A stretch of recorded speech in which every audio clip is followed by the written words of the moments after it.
Hello guys and welcome to my channel, Lifestyle and Fashion Tea. And before we get started, I would just like to say I do not own the rights to any of this video. This is strictly for teaching purposes. Thank you. I wanted to be when I grew up. I speak out against this war. But that never happened. Instead, this speech at Riverside would become King's moral watershed over Vietnam. By 1966, the U.S. was mired in a war it could not win, and blacks were the losers. Measured as a percentage of adult males, blacks were dying in Vietnam at a rate twice as high as whites. In order to atone for our sins and errors in Vietnam, we should take the initiative in bringing a halt to this tragic... That day, April the 4th, 1967, as King spoke at Riverside, he would have exactly 1 year left to live. 3 weeks later, while King was leading an anti-war protest in Massachusetts, 1,000 miles away in Missouri, a small-time criminal named James Earl Ray would escape from prison and start on the course that would bring both men to Memphis on April 4th, 1968. As an armed robber, James Earl Ray was fearless.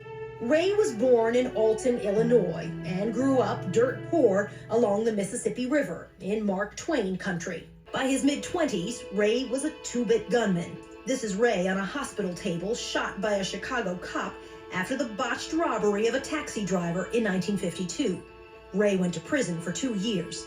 Then 3 more years in federal prison at Leavenworth for stealing post office money orders. Ray turned down a transfer to an honor farm. Prison records say he did so because he didn't want to live in an integrated honor dorm. In 1959, caught after a grocery holdup in St. Louis, Ray was declared a habitual criminal and sent to the Missouri State Prison for 20 years. In 1967, James Earl Ray escaped from prison by smuggling himself out in a bread truck. He headed for Chicago, taking a job as a dishwasher at the Indian Trail restaurant.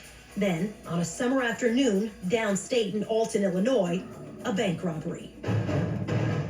Visual went from cage to cage and scooped up about 30 grand total. Most of the money was in $20 bills, an important fact as we'll soon hear. The gunman got away, but near the cemetery where Ray's mother was buried, We found the shotgun partially burned and the bib overhauls or the stocking mask partially burned here. So who robbed the bank? I think James Earl Ray did. The very next day, Ray bought a used car and headed for Canada. Suddenly, he had enough money to buy a tailor-made suit and take a week's vacation at a resort.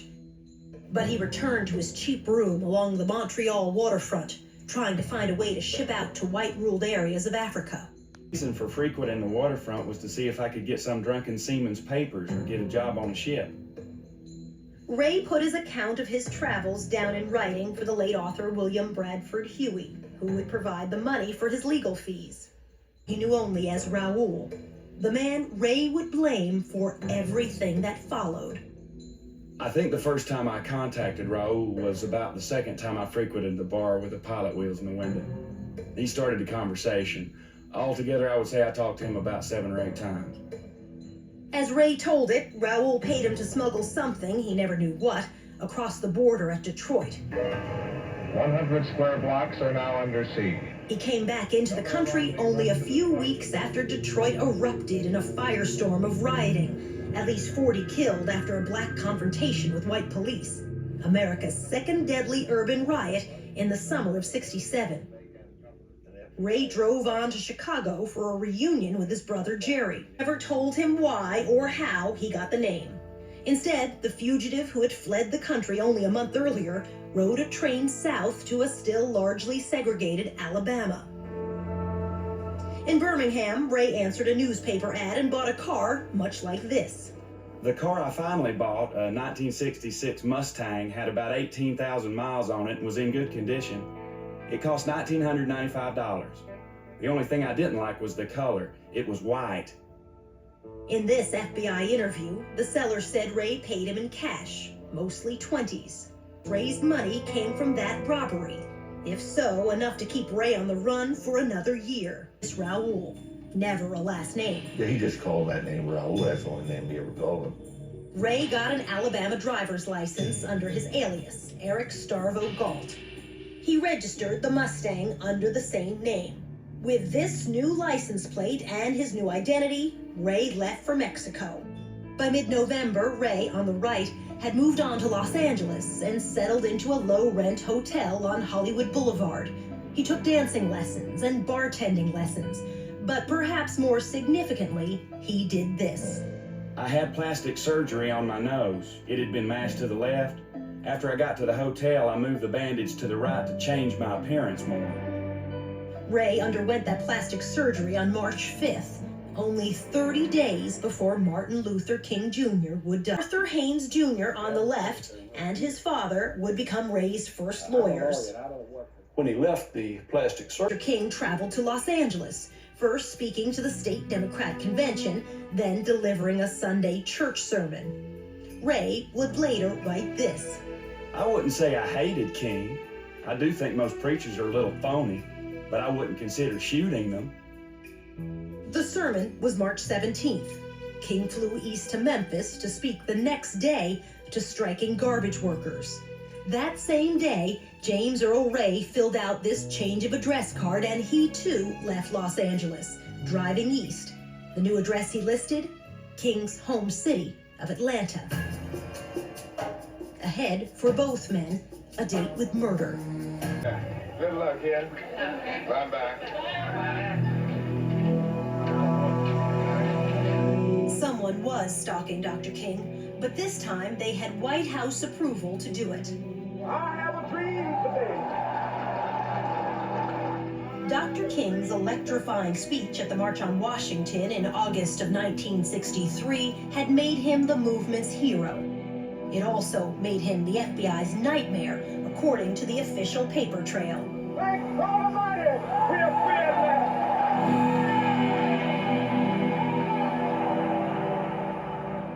We regard Martin Luther King to be the most dangerous Negro leader in the country. They called him in one of the FBI memos released later, the most dangerous Negro. I think that's probably a compliment. Andrew Young, one of King's closest advisors, says the inner circle was very much aware that the government was spying on them. When we saw the FBI, they were not very subtle. I mean, they all dressed alike with little skinny ties and crew cuts for the most part. His handwriting on it. Pulitzer Prize winner David Garrow, who teaches at Cambridge University in England, discovered thousands of these memos while writing his book, The FBI and Martin Luther King. Martin Luther King Jr. is knowingly, willingly, and regularly cooperating with and taking guidance from communists. The memos show an FBI obsessed with the Red Menace. Please attend meeting to discuss neutralization of King, to develop evidence of King's dependence on communists. They leaked these details to the press to discredit Dr. King. And Director J. Edgar Hoover sent Attorney General Robert Kennedy a warning. Communists were pulling Dr. King's puppet strings. Two top advisors, including lawyer Stanley Levison, had been Communist Party members. They cut those ties working with King. The Bureau never came up with one iota of indication that Levison or anyone else was actively working some communist line or communist influence. Congressman John Lewis, a longtime Democratic power in the House, was an important young leader in King's inner circle. J. Edgar Hoover never understood, and others around him, that when you've been discriminated against, you don't need someone from Moscow or someone from any other part of the world to tell you that you've been discriminated against. But in October of 1963, Robert Kennedy signed off on wiretaps. Atlanta agents broke into Dr. King's home and office to install them. Did you know the FBI was tapping your phones? Oh, yeah. You assumed it or you knew it? No, we knew it. Nothing was sacred. Young remembers how fellow minister Ralph Abernathy discovered an FBI bug while speaking at an Alabama church. And he said, look here, and he took the little microphone out and he put it up on top of the pulpit, And he said, "Little doohickey, I want you to tell President Johnson, and I want you to tell J. Edgar Hoover, I want you to tell George Wallace, I want you to tell everybody that no matter what they think, we are going to be free." And the whole church just cheered. But there were no cheers when FBI surveillance caught Dr. King in an embarrassing moment. It was 1964 at the Willard Hotel in Washington, D.C. A bunch of guys were in the room clowning, and they were having a very good time. And then it quieted down, and someone was left in the room and was recorded in the act of sexual intercourse. And they assumed it was Dr. King. Same year, at another hotel in Los Angeles, the FBI recorded Dr. King telling a dirty joke about the recently assassinated President John Kennedy. Hoover sent the tape and the transcript to Bobby Kennedy. The FBI tapes did not endear King to the Attorney General or to the White House. The price that was paid was that there was never as much close trust between President Kennedy, President Johnson, and King. Hoover's contempt for King was clear in his scrawl left on several FBI memos. King is a tomcat with obsessive, degenerate sexual urges. King could well qualify for the top alley cat prize. Disgusting. They're listening in on Dr. King, they're writing memos, they're sharing those memos with presidents. Those two guys Yes. have sex on the brain a lot. Yes. It's a hatred of a hypocrite. They think that they have this special knowledge, thanks to the electronic surveillance, that King is so personally, sexually, a hypocrite, not a minister of the gospel. Hoover's FBI leaked these sex stories to the press, but no newspaper took the bait. They couldn't ignore Hoover when he called Reverend King the most notorious liar in the country in a rare 1964 press conference. The Bureau very explicitly wanted Martin Luther King out of the civil rights movement. So the FBI took it one more nasty step. When Dr. King won the Nobel Prize, the FBI mailed an anonymous package to Dr. King's office. On it, highlights from the sex tapes with an ominous note. You are a colossal fraud and an evil, vicious one at that. The American public will know you for what you are, an evil, abnormal beast.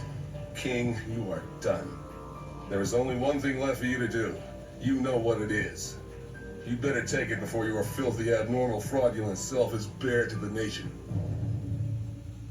The implication was that this was supposed to provoke him to suicide. Dr. King's wife, Coretta, opened the package. Horrified, she showed it to her husband and his advisors. His blackmail, basically. It was blackmail. I think J. Edgar Hoover had a dislike for Martin Luther King Jr. Personally. It was a personal dislike. Lewis believes Hoover's hatred blinded him to Dr. King's dreams. I think J. Edgar Hoover became convinced that Martin Luther King Jr. was a threat to the order of the American society. Yet King was unmoved by the FBI's truly dirty tricks. He saw this as part of his life. That's the way he would have to live for the rest of his life. Military spies on the rooftop. Early in 1968, black garbage collectors in Memphis, Tennessee went on strike over low wages. Garbage man Taylor Rogers. We made about 99 cents an hour. You could work a 40-hour week and be eligible for welfare. Civil rights leader Reverend Billy Kiles. If it rained, they didn't work. The white drivers got paid, but they didn't get paid. Garbage piled up in the streets and backyards. Talks broke down. Police clashed with strikers marching down Main Street. And that's when they waited in with tear gas and nightsticks. Strike leader Joe Warren. You wipe your eyes, man. You couldn't see nothing then. Reverend Kiles was in Miami with King that weekend. When you really get a movement going, it's time to call for Martin. Congressman John Lewis. He got sidetracked. He didn't have any intention of going to Memphis. That was not part of his plan. It was not on the map. Dr. King was planning a Poor People's March in Washington, D.C. that spring to lay siege to Congress to demand an end to the poverty rooted in racism. A lot of people didn't want Dr. King to be in Memphis. They felt it was a distraction. Well, I was one of those that felt that we needed to stick with the Poor People's Campaign. King overruled his staff and flew to Memphis to speak to an overflow crowd on the night of March 18th. If one black person is down, we are all down. If you're talking, man, he just set you on fire. And then we got greeted. Said, what about coming back and leading a march? A snowstorm postponed the march planned for the end of the week. King headed for Middle Alabama instead. That Friday night, March 22nd, driving east from Los Angeles, James Earl Ray stopped here at this motel in Selma, Alabama. He registered as Eric Galt. The motel was just past the Edmund Pettus Bridge, where 3 years earlier, state troopers had attacked civil rights protesters on what would become known as Bloody Sunday. Ray could not explain that stopover, even to his lawyer, Arthur Haynes Jr. Map with circles drawn around the Ebenezer Baptist Church where Martin Luther King preached and around the neighborhood where he lived. On Thursday, March 28th, Reverend King returned to Memphis for a massive protest in support of the garbage workers. Violence erupted among angry black youth at the rear of the march. Somebody threw a rock or brick or something in a store. Well, everything went haywire, you know. Police is coming again, throwing mace and dragging people out the line and doing everything. Windows were smashed, stores looted. Police shot this teenager to death. King's aide, Andrew Young. Nobody anticipated that this one would get out of hand. What was his reaction when it did? His reaction was the deepest depression I've ever seen him in. Reverend King was rushed away from the march to take refuge at a nearby white-owned hotel, not the black-owned Lorraine Motel. The FBI smear campaign went into action. This memo proposes a leak to reporters to tell them, when violence broke out, King disappeared. King chose to hide out in the white-owned and operated Holiday Inn. Reverend Kiles found King there. Was Reverend King determined that he'd have to come back and do it right? Oh, yes. He was absolutely determined to come back and do it. He said, if we don't have a peaceful march in Memphis, we cannot go to Washington. That very next day, Friday, March 29th, James Earl Ray drove from Atlanta back to Birmingham. He found this ad in the local newspaper. Ray's own words again. We got the address of the Aero Marine supply out of the want ad section. I called Aero Marine and they said they had a large supply of rifles. The store owner did not want to be interviewed, but pointed out where Ray stood at the counter that day. I asked the salesman for a deer rifle and he showed me one, which I bought. But after Ray left, he insisted the mystery man Raoul told him to get a different rifle. I then called Aero Marine and told them it was the wrong kind of rifle. I think I told him my brother-in-law told me this. Ray wrote brother-in-law in this account, but the salesman told the FBI that Ray said his brother. Did he mean you? Were you in Birmingham that day? No, I was just a figure of speech, I guess, because I had, at that time, I had never been in the state of Birmingham. This is the rifle that James Earl Ray would buy. A powerful .30-06 Remington Bushmaster hunting rifle with a magnifying scope. A gun that would be found just 5 days later, left at the murder scene in Memphis.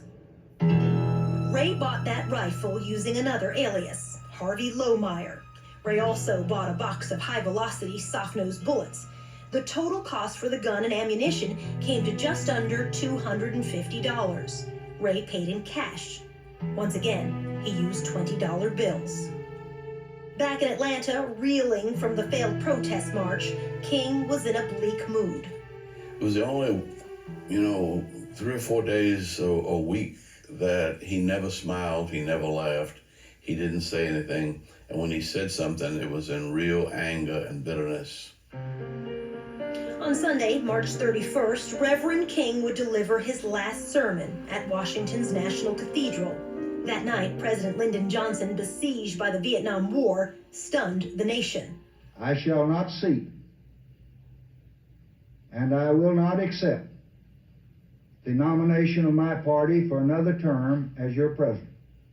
The next day, Monday, April Fool's Day, King announced he would return to Memphis for a second march, trying to escape from the shadow of violence. He might have thought that this was the end, but he never said that. He was only determined to go back and go on.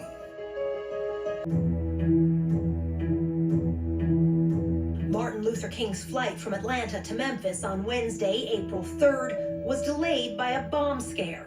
His staff shrugged. We had been living with threats, and we always said that when it's real, nobody's going to tell you. Dr. King checked in again at the black-owned Lorraine Motel, this time without police protection. A local civil rights worker turned that down because of the clash with police the week before. Edward Reddit, who guarded King 2 years earlier, was now part of a police intelligence unit. I saw no security at the airport with him. That always bothered me. The Memphis police were not the only spies interested in the firehouse location. When National Guard troops rolled into Memphis after the looting and violence, with them came an Army intelligence unit from Fort McPherson in Atlanta. Fire Captain Carthel Whedon said 2 agents entered the fire station that week. On the last day of his life, the Reverend Martin Luther King Jr. slept in. Later, he started a pillow fight with his friend Andrew Young. There was nothing nervous about him that last day in Memphis. In fact, I thought we were home free. Really? I thought we had been through the most difficult days of the movement. That afternoon, James Earl Ray rented a room in the second-floor boarding house. The rear of the building looks out at the Lorraine Motel just across the street. Ray managed to get this room, 5B, in the back. Ray used a $20 bill to rent the room for the week, then left to buy these binoculars at a nearby sporting goods store. He paid with 2 more $20 bills, an eerie echo of that unsolved bank robbery back in his hometown. Next door at the fire station, the few black cops and firemen there were being sent away. Policeman Edward Reddit got a phone call. The voice says, "We're gonna kill you." So what? We're gonna kill you. Superiors removed Reddit from his surveillance post. They said for his safety. We're some proud guys then. Floyd Newsom was one of the city's first black firefighters. He was transferred away from the fire station for the day. There's never been a good explanation to this day. Ray had parked his Mustang here below the upstairs rooming house when he moved in. He took along his own green bedspread, this one, which would tie him to the crime scene. Again, Ray's handwritten account. I got my suitcase out of the back of the car. I also put a bedspread in the case as I didn't want to sleep on the one they had there if I had to stay there. Opposite room 5B, a dirt street bathroom. Martin Luther King was getting ready to leave for supper at Reverend Billy Kyle's house. I said, guys, we gotta go. We have a rally tonight, and we gotta go to dinner. Kyle's walked away. King leaned over the balcony railing, talking to others on the ground below. In the boarding house, someone locked that bathroom door. We found who saw King at the very moment he was shot. A sudden clap, like 2 boards slammed together. And I looked through the peepholes and I was looking at him, and by that time it sounded like one before, 2 of them just bam, went together. And then I got maybe about here, and the shot rang out. And he come up off that grating there about a foot.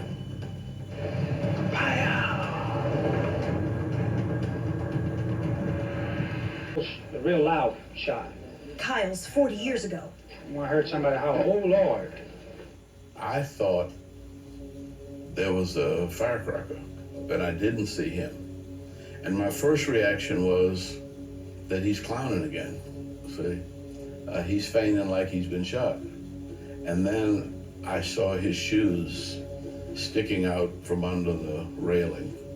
Turned, I could see him lying on the balcony. One of his feet was sticking through the railing. And there was this huge hole in his face. The bullet hit the tip of his chin and tore half of his neck off. The police were coming, and I hollered to them, "Call an ambulance on your police radio. Dr. King has been shot." And they said, "Where did the shot come from?" Everybody was pointing in that direction. Toward the back of the rooming house, upstairs, across the street. A police squad taking a rest break at the firehouse ran down the slope toward the motel. Fireman George Vloneke reached the fallen king. I thank all of you for listening and watching. Don't forget to hit the like and subscribe button. And guys, don't forget, so far we have FBI, James L. Ray, So he probably or never even heard who the else shot. could it be? This news from New York. The Reverend Martin Luther King Jr. was shot to death by an assassin late today as he stood on a balcony in Memphis, Tennessee. Fires are burning in many sections of the Negro ghetto. Rioting erupted in more than 100 cities across the nation that night and through the weekend. Even as dusk approached, weary firemen ran from blaze to blaze, often braving snipers' bullets to put out a fire. At least one policeman was wounded by a sniper. Fire bombings, looting, sniper fire. Smoke wreathed the Capitol dome, and there was smoke too around the Washington Monument. In the nation's capital, more than 7,000 people were arrested. Federal troops occupied the city for more than a week. Not long after dawn, the day after the murder, James Earl Ray parked his white Mustang in a low-income housing project in Atlanta and headed for the bus station. Within 48 hours of King's death, Ray had reached Toronto, Canada. He rented a room in an immigrant area near downtown. James Earl Ray wrote, The woman couldn't speak hardly any English, and the man not much better. I never gave them a name as they never asked me for one. Ray read through old newspapers for birth announcements and chose this one from 1932, Raymond Sneed. Ray, posing as a government official, phoned the real Sneed. He told me he never had a passport, so I decided to get a passport in his name, as his picture would not be on file at the passport office. The FBI thought at first King's murder was a conspiracy. Harvey Lohmeyer bought the rifle, John Willard rented the room, Eric Galt drove the Mustang. When the fingerprints and the strands of hair showed they were all the same man, the FBI issued this warrant for Eric Starvo Galt. Then, sifting thousands of records, the FBI matched those fingerprints with an escaped con from Missouri, James Earl Ray. So we do know that James Earl Ray has had at least 3 aliases. Let's keep listening. Began a nationwide manhunt for Ray.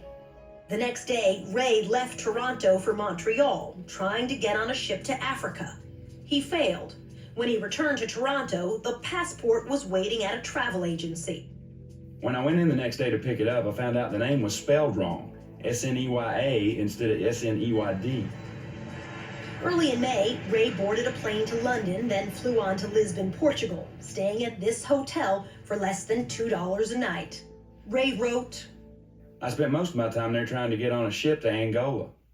Why was he trying to get to Angola, Rhodesia? Well, where he mainly wanted to get to was a place that didn't have no extradition treaty with the United States. Arthur Haynes, his first lawyer. He had signed on to be a crewman in a Portuguese freighter. Had it made, overslept the day the ship sailed, and he found himself in Lisbon with no job and no money. Ray may have told Haynes that, but what he wrote was different.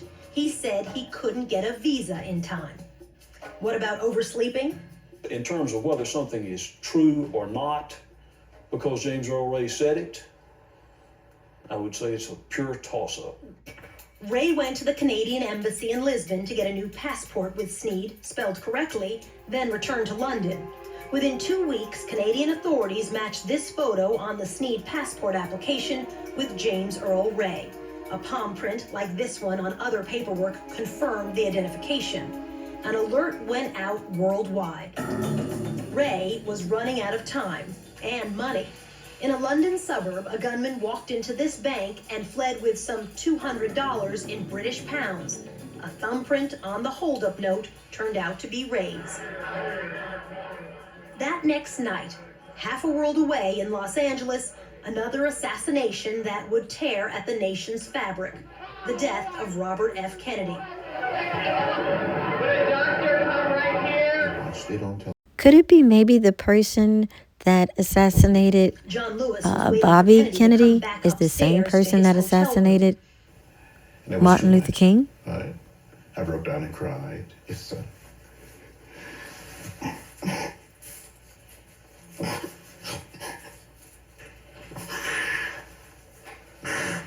It was a lot of loss after that. 40 years later, it is too much. And I felt then that with the assassination of Dr. King and Robert Kennedy, something had died in all of us. With his bank robbery money, Ray was making one last effort to reach white areas of Africa. I finally contacted a newspaper reporter who said the mercenaries had an office in Brussels, Belgium. I then bought a ticket to Brussels. With this ticket in hand and both passports, Ray went to the London airport on Saturday, June 8th. I went to the boarding zone. I was told by one officer that he wanted to ask me a few questions. The officer recognized the names on Ray's 2 passports were on a watch list.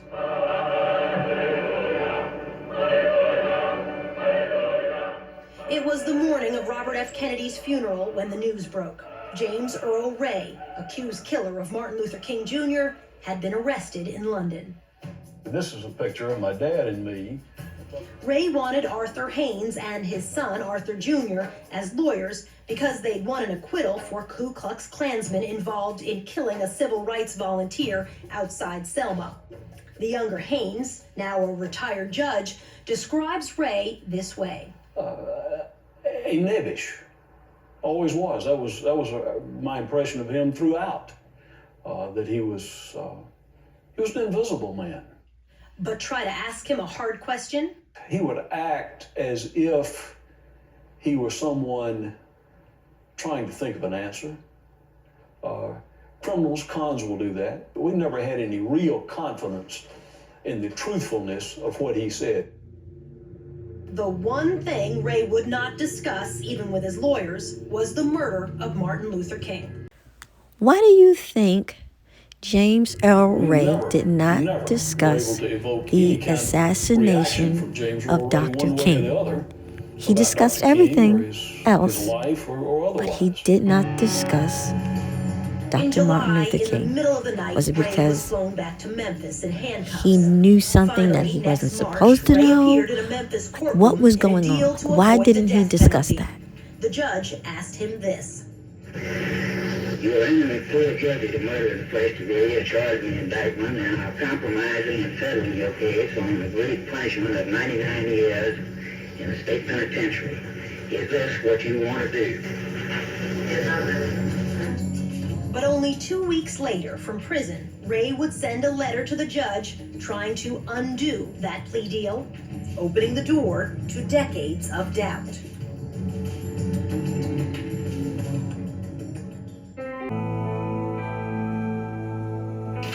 In 1997, Dr. King's youngest son, Dexter, thanked the man who pleaded guilty to murdering his father. Dexter was just 7 when he lost his dad. Now, as a grown man, Dexter looked Ray in the eye and asked him the question. Did you kill my father? No, I didn't, no. But like I say, sometimes these questions are difficult to answer. I want you to know that I believe you, and my family believes you. And we are going to do everything in our power to try and make sure that justice will prevail. Thank you for coming here this morning. The attorney who orchestrated this unlikely event is William Pepper. As Ray's lawyer, he saw an opening. And Ray, from day one, regretted his guilty plea, as he explained to the parole board in 1997. Everyone wanted a guilty plea except me. For years, a number of Dr. King's closest aides and friends had voiced doubts about the case both then. I think the government rushed a judgment. I've always felt that James Earl Ray didn't act alone. And now. I don't think James Earl Ray acted. You don't think he pulled the trigger? I don't think he was anywhere near. Let me know in the comments, what are some of your thoughts? William Pepper first met James Earl Ray in 1978 when he went to visit him in prison. Pepper came away from that meeting certain of one thing. Oh, it's pretty clear that he was not the shooter. Had there not been a guilty plea, there might have been two huge holes in the prosecutor's case. First, ballistics experts could not match this bullet, which killed Dr. King, with the rifle Ray bought. The bullet was badly mangled upon impact, and the markings made by the rifle barrel when the gun was fired fell short of scientific certainty. Second, two men living in the boarding house could not identify the man they saw running from the bathroom after the sound of the shot. He held a hand to his face. The government's case places the shooter in the bathroom, but police had one witness at the time who did see someone else. Solomon Jones, King's driver that day, says he saw a man with a white hood over his head in the bushes across the street from the Lorraine Motel. The next day, something strange happened at the crime scene. The bushes you see here were cut back. When I questioned the guy who was the head of the Public Works Department, I said, "Who ordered you to cut down the bush?" He said, "I was ordered immediately to get a team down there to work with the police first thing the next morning to just clean that whole place up." William Pepper says there were military intelligence officers on the roof of the fire station next door. According to him, they took one incredible photo. One of the guys, when the shot took place, took his camera and spanned it all the way around to the left into the bushes. And he caught the shooter lowering the rifle. And he said it was not James Earl Ray. All right? Definitively. But Pepper says he never saw those photos. He says he knew a guy who did, but Pepper could never lay his hands on them. Those bushes were in the backyard of Jim's Grill. Jim's was a working man's dive right below the rooming house. It was owned by the now deceased Lloyd Jowers. Now, I'd known old Lloyd. Please listen carefully to the story about Lloyd Jowers, something that I didn't know. An employee went looking for Jowers. And she hears this shot, boom, and she stops. And then she continues, and she goes to the open door. All of a sudden, she sees Lloyd running toward her, carrying this rifle, still smoking. Pepper says Lloyd Jowers didn't actually shoot Dr. King. He helped get rid of the gun as a favor to a mafia connection who came to see him. And gave him $100,000 and said, "You're going to..." Okay, so now we've got the mafia and several other people involved. Again, Pepper believes let me know was in what you are cahoots with the thinking federal in the government comments. and local police who wanted King dead. Jowers told him as much. It was planned in his place. There were logistical meetings there with police officers. And he was given a role to do in terms of the gun, being out there, taking the gun, eventually turning it over to Raoul. He's insisted a man And named again, Raoul we or someone hear else that must have mysterious left Ray's name, belongings Raoul. behind to frame him. Well, I think I was taken advantage of. Obviously, some people use a different word. They use dupe and all that stuff. In 1997, CNN's Larry King asked James Earl Ray about this. All right, what were you doing with a rifle that day? I'd been in a project with a guy named Raoul for about 8 or 9 months. Smuggling? The rifle was supposed to have been a display for some more of these projects in Mexico, some type of arms deal. There's no question that Raul existed and does exist. Armed with so much information, Pepper wrote a book. It was me who first read William Pepper's book and actually brought him to meet my family where we dialogued. Isaac Ferris, Dr. King's nephew and the head of the King Center, says that book and that dialogue persuaded the King family to get involved. I feel that my family, Mr. Ray, and the American people have been unjustly denied the due process that is the birthright of every citizen. We came very close to getting a real trial for James because there was a black judge called Joe Brown. I would object to the entire line of questioning by the court. We're trying to get the facts. We've got Dr. King dead in his grave, a national hero, a world hero, a national holiday named after him, and I'm not going to allow the vicissitudes of somebody's artful cross-examination to keep me as a trier of fact from getting to the bottom of this. Overruled. And Judge Brown ruled in February 1997 that they could retest the weapon. Ballistics experts fired Ray's weapon 18 times to see if they could get a match. The results were inconclusive, but Ferris says one of those experts privately told him something else. It was said to me that while no conclusions could be made, if they were pressed for a conclusion, they would err on the side of it not being the gun. Do you believe that GUN was not Ray's Never got a GUN? new trial. William Pepper turned to the King family one last time. They filed a civil case against Lloyd Jowers and other unknown co-conspirators. All the evidence from the beginning to the end of how Martin King was killed and why he was killed and who coordinated the killing came out under oath. In less than an hour, the jury ruled that Lloyd Jowers, not James Earl Ray, was involved in the murder. A verdict embraced by all those who believe the true killer has yet to be caught. Yes, James Earl Ray's death certificate in 1998 at the age of 70. Why do you keep this hanging in your office? Did it feel like the chapter or the book had closed when he died? Like it. Well, it really, in many ways, it had. For Campbell, the final answer to whether Ray was a lone gunman that day. If this was a big conspiracy, he would have been murdered shortly after this. He would have been taken out and buried somewhere we never found him. The fact that he lived all these years tells me that there wasn't a conspiracy. This prosecutor believes James Earl Ray acted Now alone. read every seventh word. Okay, guys, I'm going to stop one more time. I added this in here because I didn't know that James Earl Ray had escaped from prison once he was incarcerated for the assassination of Martin Luther King. And by reading this every seventh word, that was how he communicated to his brother This is a what letter James he would sent need. Jerry before he did escape from the Tennessee State Prison in 1977. He also smuggled out a wish list of what to bury. Cigarettes, boots, ponchos, whiskey. What was the whiskey for?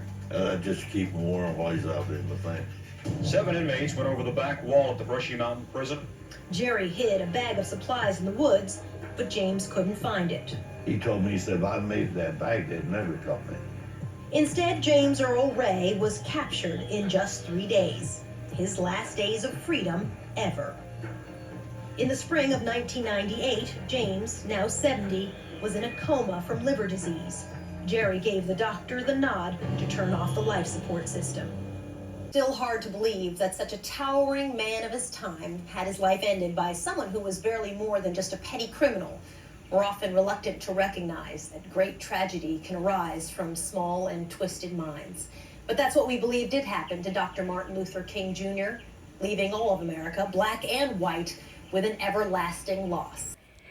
This was definitely an everlasting loss. You were taken away from us so soon. There hasn't been anyone like you, Dr. King. Not a one. We will always remember you, cherish you, honor you.